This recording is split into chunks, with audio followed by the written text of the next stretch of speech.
You started out in the Navy? Or I started out in the Navy. You started out in the Navy. I mean, technically, when I left, I was still in the Navy. Okay. But so go ahead and explain to me how that works. Okay. Yeah. So, I've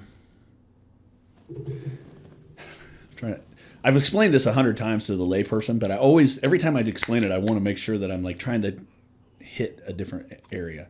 So I'll explain it to you in like the layman's terms. Mm-hmm. I joined the Navy, was excited to score high enough to be put into what they call Navy corpsman. So from now on, we'll call the corpsman the medic, right? So I get through corpsman school. I do okay. I get to pick my duty station. I'm going to go to a naval hospital, right? So I get to the naval hospital and I go to Charleston, South Carolina. I'm in a naval hospital. I'm literally like an orderly or whatever. So there's different sides to being a corpsman or a medic.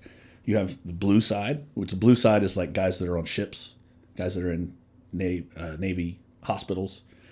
And then there's a green side. Well, the green side guys end up being with the Marines as a combat medic. Now you take yourself out of it. I had always thought I maybe wanted to do green side, but my past, like as far back as like stupid high school, had kind of followed me. And I don't know how or who got the idea, or if it was another corpsman that maybe was at Charleston, because I was a swimmer in school, I was a diver, I was a cross-country runner, I ran track, I played golf, but I never hit like football, basketball, baseball, right? They found out. Somebody did. And there was a recon, what's it called? The indoc, the recon indoctrination. So they're like, it's basically a tryout, like selection. So I got invited to go to the selection. There was like 5 or 6 guys that went or whatever. Obviously, I killed the swim, killed the run. I did probably the minimum amount of pull-ups that I had to do. I was lanky, though. I was like 6 foot, probably 176 pounds, 180 pounds. You sent me some pictures, which I'll post up in this. But well, I'm even heavier in the ones that I showed you. Dude, you look badass in those. Anyway. That's pretty cool. So I went through the NDOC, and the selection, I got selected. Mm-hmm. So I'd already been through the green side training, but I was stuck at the hospital. So they pull me in and they're like, hey, there's this thing, it's called 8427. We want to put you in this 8427 program. I'm like, what's 8427? I'm already in 8404, which is the billet for, or MOS for, green side medic. So is that a rank? Is that like your part of your rank, or 8404 is just like your designation. It'd be like a grunt is an 11 Bravo in the Army. Mm-hmm. In the military, the Marine Corps, it's 0311. Okay. So 8427 was a designation in the Navy rank. And I'm like, what is it? And they're like, well, it's Special Amphibious Reconnaissance Corpsman. And I was like, is that new? And they said, yeah, we're just now standing it up. So this is 1992, maybe? Beginning of 1992. Mm-hmm. I'm old. God, that's how old he is. He's 48. So they send me through what they call the pipeline. Mm-hmm. So I go home for a little while. I'm all excited. I'm going to be with these Marines and everything else. Well, I didn't understand that Special Amphibious Reconnaissance Corpsman meant I was going to be with a recon unit, which is in the military or in the Marine Corps. I always say that. In the Marine Corps and in the Special Operations community, Force Recon and Recon Battalion are considered Tier 3, but move up sometimes to Tier 2. So in comparison, Tier 1 would be like DevGru, i.e. SEAL Team 6, Delta, things like that. And then Rangers and some of the airborne units end up kind of floating between Tier 2 and Tier 3. Because the Marine Corps then didn't have a Tier 2, constant Tier 2. Anywho. So this was going to be that Tier 2? Yes. Okay. Well, I'll tell you how it evolves. Okay. All the way up to 2006. Oh. So I get there. I go home for a little while. I go to Panama City Beach, Florida, and I get stuck in Marine Combatant Diver School. I'm like, okay, this is a little bit intense. Like, they're trying to drown me. And I'm swimming thousands of meters at a time. So in order for us to get out of that school, you had to swim 10K. So not only are you becoming like a scout swimmer, you're also becoming a combatant diver. I'm going to look how much is 10K in miles? 6.4. Right. American? Right. So you had fins.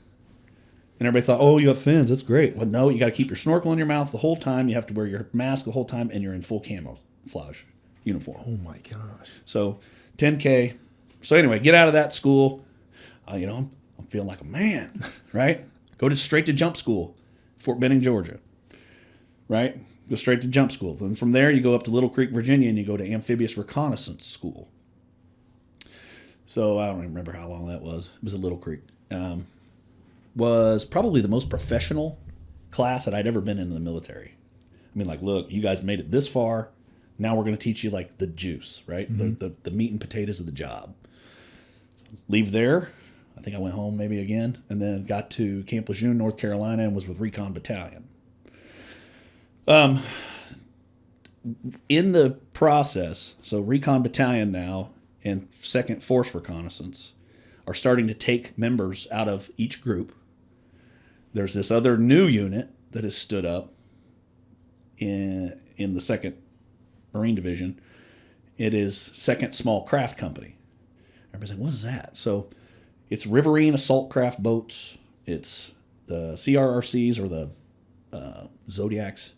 And then they had combat rigid raider craft.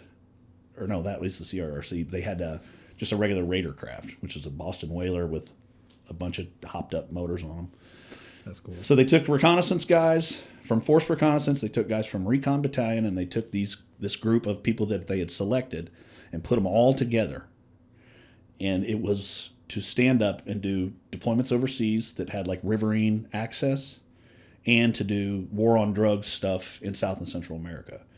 That was still Clinton's. So real quick, was this a program that was already in existence in another branch of military?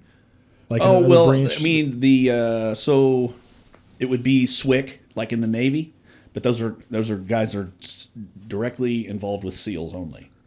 So this group that we were standing up was going to be what is now MARSOC Raiders. Oh, that's cool. So we were the beginning of that.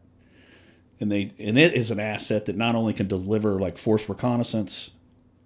Well, Force Recon's gone. It's gone in 2006 when it switched to MARSOC. But they can put raiders in. They can take elements of battalions of Marines, like scout swimmers or scout snipers or whatever, and they deliver them and put them into the country where they need them to be. Mm-hmm. Sometimes MARSOC is a supporting element, and sometimes it's the driving element. It's like MARSOC sometimes will provide security for SEAL teams while they're operating, or sometimes SEAL teams will be like the quick reaction force for stuff that MARSOC's doing. Mm-hmm. So the Navy works really well together because technically the Marine Corps is a department of the Navy. We like to say it's the men's department. You've been told me that. The Menace Department? The men's department. Oh, the men's department. Menace would work as well. That would be pretty cool. So in a long story short, I was found by the Marine Corps, adopted by psychopaths, taught their ways, and expected to be their nanny. That is so cool. Because you do about everything as a corpsman. You're a psychologist, you're a marriage counselor, you're a trauma surgeon, stitching them up from them making dumb decisions. And then, sometimes you're cuddling with them in a sleeping bag because they have hypothermia. So my job, though, is to still be a shooter. I was taught all the ways to move through buildings and ships, small unit tactics in the jungle and everything else. And then if someone was hurt, then my secondary was to peel off and start being my real profession. You can check out more episodes with MwS Stumpo on Spotify, Apple Play, anywhere podcasts are found. Also on YouTube, you just type in MwS Stumpo. And I've also got an Instagram, MwS Stumpo Podcast, and Facebook. Go ahead and check it out.